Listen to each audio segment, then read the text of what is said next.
കർത്താവിന്റെ സ്നേഹം എന്നെ തേടിയെത്തി. പാരമ്പര്യം പറയുകയാണെങ്കിൽ നല്ലൊരു ക്രിസ്ത്യ കുടുംബത്തിൽ ജനിച്ചു വളർന്ന എനിക്ക് പാപത്തിൽ വീഴാൻ അധികം താമസമൊന്നും വേണ്ടായിരുന്നു. കാരണം സാഹചര്യം ആ രീതിയിൽ ഇന്ന് ഇവിടെ എന്റെ ശബ്ദശ്രവണിയിലൂടെ എന്നെ കേൾക്കുന്ന ഓരോ യൗവനക്കാരോടും പറയുവാനുള്ളത്, പാപത്തെ തേടി നിങ്ങൾ പോകണ്ട, പാപം നിങ്ങളെ തേടി വരും. നിങ്ങൾക്ക് ഒരുപക്ഷെ ഒരു ഗ്ലാസ് മദ്യം കുടിച്ചാൽ എന്തോ പറ്റുമെന്ന് നിങ്ങൾ ചോദിക്കാം. ഇന്ന് നിങ്ങൾ ഒരു ഗ്ലാസ് മദ്യം കുടിച്ചാൽ അത് നാളെ ഒരു കപ്പാവും, അതൊരു ഹാഫ് ബോട്ടിലാവും, അത് കഴിഞ്ഞൊരു ഫുൾ ബോട്ടിലേക്ക് നിങ്ങൾ മാറും.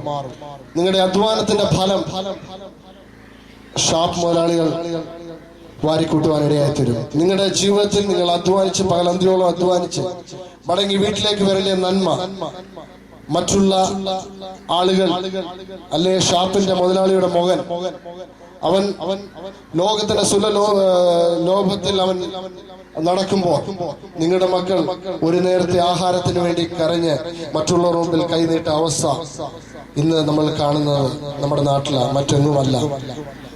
എന്നെ കുറിച്ച് പറയുകയാണെങ്കിൽ ഞാൻ 2003 ദുബായിലേക്ക് കടന്നുപോയി. അവിടെ കടന്നുപോയതിനു ശേഷം എനിക്കൊരു വലിയൊരു അപകടം നേരിട്ടു. അപകടം എന്ന് പറഞ്ഞു കഴിഞ്ഞാൽ, ഈ നാട്ടിൽ നിന്ന് ഞാൻ ദുബൈയിലേക്ക് കടന്നുപോയി വലിയ പ്രതീക്ഷകളുമായിട്ടും കുറച്ച് കാശൊക്കെ ഉണ്ടാക്കി നല്ലൊരു ജീവിതം നയിക്കണം, അല്ലെ മറ്റുള്ളവർക്ക് ഒരു പേരറിയപ്പെടുന്ന ഒരു വ്യക്തിയായി തീരണമെന്നുള്ള ആഗ്രഹത്തോടെ ഞാൻ ദുബൈയിലേക്ക് കടന്നുപോയി. ദുബൈയിൽ ചെന്നതിന് ശേഷം ഏതാണ്ട് ഒരു 2 മാസത്തിന് ശേഷം ഞാനൊരു ഗ്ലാസ് ഫാക്ടറിയിൽ വർക്ക് ചെയ്യുകയായിരുന്നു. ഗ്ലാസ് ഫാക്ടറി വർക്ക് ചെയ്തുകൊണ്ടിരുന്നപ്പോൾ അവിടുന്ന് ഞാൻ ഒരു CNC മെഷീൻ ഓപ്പറേറ്റർ ആയിട്ടാണ് വർക്ക് ചെയ്യുന്നത്. അവിടെ ക്രെയിൻ ഏതാണ്ട് ഒരു 12 പീസ് ഗ്ലാസ് ക്രെയിനിൽ എടുത്തുകൊണ്ട് വരുന്ന വഴി ഞാൻ വർക്ക് ചെയ്യുന്ന ടേബിളിന്റെ അടുത്ത് വന്നപ്പോൾ ഈ ക്രെയിനിന്റെ പവർ ലൂസ് ആവുകയും ആ ഗ്ലാസ് മുഴുവൻ ഞാൻ ഇരുന്ന ആ ക്യാബിനും ആ ടേബിളും മൊത്തം പൊടിഞ്ഞ് ഞാൻ ആ ഗ്ലാസിനകത്ത് അകപ്പെടുവാൻ ഇടയായി തീർന്നു. അകപ്പെട്ടപ്പോൾ കമ്പനി എല്ലാവരും ഓഫ് ചെയ്ത് എല്ലാവരും വലിയ ശബ്ദം കേട്ട് കടന്നു വന്നപ്പോൾ ഞാൻ ഈ ഗ്ലാസിന്റെ ചില്ലിൽ, അതായത് നിങ്ങൾ മനസ്സിലാക്കണം, നമ്മളുടെ സാധാ ഗ്ലാസ് അല്ല, ഇത് ഹീറ്റ് ചെയ്യാത്ത ഗ്ലാസ് ആണ്. ആ ഗ്ലാസ് പൊളിഞ്ഞു കഴിഞ്ഞാൽ അത് എവിടെയൊക്കെ ചെന്ന് കയറുമെന്ന് ആർക്കും പറയുവാൻ കഴിയത്തില്ല. സാധാരണ നമ്മൾ ഈ വാഹനത്തിൽ കാണുന്ന ഗ്ലാസ് ഒക്കെ പൊട്ടിക്കഴിഞ്ഞാൽ അത് പൊടിഞ്ഞു പോകും. അത് അതിന്റെ പ്രോസസ്സിലൂടെ, ഹീറ്റിംഗ് പ്രോസസ്സിലൂടെ കടക്കുന്നതുകൊണ്ടാണ് അതങ്ങനെ സംഭവിക്കാത്തത്. പക്ഷെ ഞാൻ ഇതിനകത്ത് അകപ്പെടുവാൻ ഇടയായി തീർന്നു. ഏതാണ്ട് 25 നമ്മുടെ കച്ചറ ഡ്രമ്മിനോ പോലത്തെ വലിയ ട്രോളിയിൽ 25 ഡ്രം ഗ്ലാസ് മാറ്റി എന്നെ ദൈവം സ്നേഹത്തോടെ എന്നെ വീണ്ടെടുത്തു. എന്റെ പാപം നിമിത്തം ദൈവം എന്നെ ഒന്ന് പഠിപ്പിച്ചതാണ്. ഞാൻ വെറുതെ പറയുകയല്ല, നിങ്ങൾക്ക് ഇന്ന് ഇവിടെ കൂടിയിരിക്കുന്നവർക്ക് ഞാനൊരു സാക്ഷിയാണ് നിൽക്കുന്നത്. ഞാൻ നിങ്ങൾക്ക് ചെക്ക് ചെയ്യാം.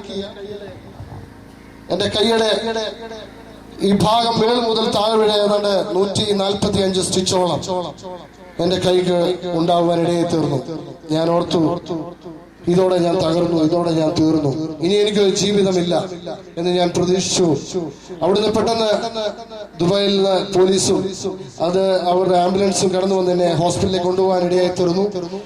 നീണ്ട 24 മണിക്കൂറത്തെ ട്രീറ്റ്മെന്റിന് ശേഷം എന്നെ അവരെ റൂമിലേക്ക് ആക്കി. നീണ്ട 1 മാസത്തോളം ദുബായ് റാഷിദിയ ഹോസ്പിറ്റലിൽ അഡ്മിറ്റ് ആകുവാൻ ഞാൻ ഇടയായി തീർന്നു. അവിടെ നിന്ന് കർത്താവിന്റെ സ്നേഹത്തെ കുറിച്ച് മനസ്സിലാക്കുവാൻ ദൈവം എന്നെ ഇടയാക്കി. പ്രിയപ്പെട്ട കുരിശുമുട്ട നിവാസികളോട് എനിക്ക് പറയുവാനുള്ളത്, കർത്താവിന്റെ സ്നേഹം എന്ന് പറയുന്നത് ഒരു ഭവനത്തിൽ ഒരു അമ്മയ്ക്ക് നൽകുന്നതിനേക്കാൾ, അല്ലെ ഒരു പിതാവിന് തന്റെ മകന് നൽകുന്നതിനേക്കാൾ, അല്ലെ ഒരു മക്കൾക്ക് തന്റെ മാതാപിതാക്കൾക്ക് നൽകുന്നതിനേക്കാൾ സ്നേഹം, അത്ര വലിയ സ്നേഹമാണ് നമ്മുടെ കർത്താവിന്റെ സ്നേഹം. നിങ്ങളെവരും വാഹനം ഓടിക്കുന്ന ജീവിതങ്ങളാണ് ഞാൻ മനസ്സിലാക്കുന്നു. ഇന്ന് ഒരു വീട്ടിൽ പോലും ഒരു ബൈക്കില്ലാത്ത പോലും വീടില്ല. നമ്മൾ നോക്കുകയാണെങ്കിൽ നമ്മളൊരു ട്രാഫിക് സിഗ്നലിൽ എത്തുമ്പോൾ നമ്മൾ ഒരു ചുമല സിഗ്നൽ കാണും, അപ്പൊ എല്ലാവരും വണ്ടി നിർത്തും. അതിനടുത്ത് തന്നെ ഇവിടെ നാട്ടിലെ എനിക്കറിയത്തില്ല, നമ്മൾ കാണാം ചെറിയ മങ്ങലേറ്റ ഒരു ബോർഡ്. അവിടെ എഴുതിയിരിക്കുന്ന 2 വാക്കുകളേ ഉള്ളൂ, സ്റ്റോപ്പ് ആൻഡ് പ്രൊസീഡ്. ഒന്ന് ചിന്തിക്കുക, ഇന്ന് രാത്രികാലം നിങ്ങൾ ഒന്ന് ചിന്തിച്ച് ആലോചിക്കുക. നിങ്ങൾ ഇന്ന് മരിച്ചു കഴിഞ്ഞാൽ, അല്ലെ ഇന്ന് പാപത്തിൽ നിങ്ങൾ മരിച്ചു കഴിഞ്ഞാൽ, നിങ്ങൾക്ക് ഈ ലോകത്തോട് നിങ്ങളുടെ ജീവൻ തീരുകയാണ്. എന്നാൽ നിങ്ങൾ, ഹല്ലേലൂയ, ഞാൻ പറയട്ടെ, നിങ്ങൾ വിശ്വസിക്കുക, കർത്താവ് നിങ്ങളുടെ സകല പാപങ്ങളും, നിങ്ങളുടെ പാപം എത്ര വലുതായാലും കർത്താവ് നിങ്ങളുടെ പാപത്തെ കഴുകുവാൻ അവൻ ഇന്ന് രാത്രികാലം ഇവിടെയുണ്ട്. ഇന്ന് നിങ്ങളോട് എനിക്ക് പറയുവാനുള്ള ഒരു കാര്യമേ ഉള്ളൂ. ഇന്ന് രാത്രികാലം നിങ്ങൾക്ക് പറയുവാൻ സാധിക്കത്തില്ല, ഞാൻ കർത്താവിന്റെ ശബ്ദം കേൾക്കാഞ്ഞതുകൊണ്ടാ എന്റെ ജീവിതം പാപത്തിൽ പിന്നെയും പോയിക്കൊണ്ടിരിക്കുന്നത്. ഇത് നിങ്ങൾ ഹല്ലേലൂയ ഇവിടെ ഒരുപക്ഷെ ഇവിടെ ആയിരിക്കത്തില്ല, ഒരുപക്ഷെ ഭവനങ്ങളിൽ നിങ്ങളെ ശ്രദ്ധിക്കുന്നുണ്ട്, അല്ലെ അല്പം മാറി ഞങ്ങളെ ശ്രദ്ധിക്കുന്നുണ്ട്. ഇന്ന് രാത്രികാലം ഞാൻ പറയട്ടെ, മറ്റൊരുവനിലെ രക്ഷ ഇല്ല, ആകാശത്തിലെ ഒരു രക്ഷ മാത്രമേ ഉള്ളൂ, അത് കർത്താവായ യേശു ക്രിസ്തുവിന്റെ നാമത്തിൽ അല്ലാതെ വേറെ ഒരു രക്ഷയില്ല. രണ്ട് കാര്യങ്ങൾക്ക് ഇന്നും ഉത്തരം കിട്ടാത്ത രണ്ട് ചോദ്യങ്ങളുണ്ട്. ഒന്ന്, നിങ്ങളുടെ മരണം ഏത് സമയമെന്ന് നിങ്ങൾക്ക് പറയുവാൻ സാധിക്കത്തില്ല. രണ്ട്, കർത്താവിന്റെ വരവ് എപ്പോഴെന്ന്. അപ്പോൾ ഏത് സമയം വന്നാലും നിങ്ങൾ പോകുവാൻ ഒരു ഒരുക്കത്തോടെ, നിങ്ങളുടെ ഭവനത്തിൽ ഇന്നലെ വരെ ഒരുപക്ഷെ പ്രശ്നങ്ങളും പാപത്തിൻ്റെതായ പ്രവൃത്തികളും ഒക്കെ നിങ്ങളുടെ ഭവനത്തിൽ നിങ്ങളുടെ സമാധാനത്തെ കെടുത്തിയിട്ടുണ്ടാകാം. ഇന്ന് രാത്രികാലം ഞാൻ നിങ്ങളോട് പറയട്ടെ, ഇന്ന് രാത്രികാലം നിങ്ങളൊരു തീരുമാനം എടുക്കുകയാണെങ്കിൽ ദൈവം ഹല്ലേലൂയ എനിക്ക് തന്ന സന്തോഷം, എനിക്ക് തന്ന വിടുതൽ നിങ്ങൾക്കും നൽകുവാൻ ശക്തനാണ്. അങ്ങനെയെങ്കിൽ കുറിച്ചുമുട്ട നിവാസികളോട് എനിക്ക് പറയുവാൻ ഒന്നേ ഉള്ളൂ, ഇന്ന് രാത്രികാലം കേൾക്കുന്ന കർത്താവിന്റെ ശബ്ദം അത് നിങ്ങൾ ഒരാളെങ്കിലും അതൊരു മാറ്റത്തിന് ഇടയാക്കിയെങ്കിൽ ഇന്നത്തെ ഞങ്ങളുടെ ഈ മീറ്റിംഗ് ഏറ്റവും അനുഗ്രഹമാണ്.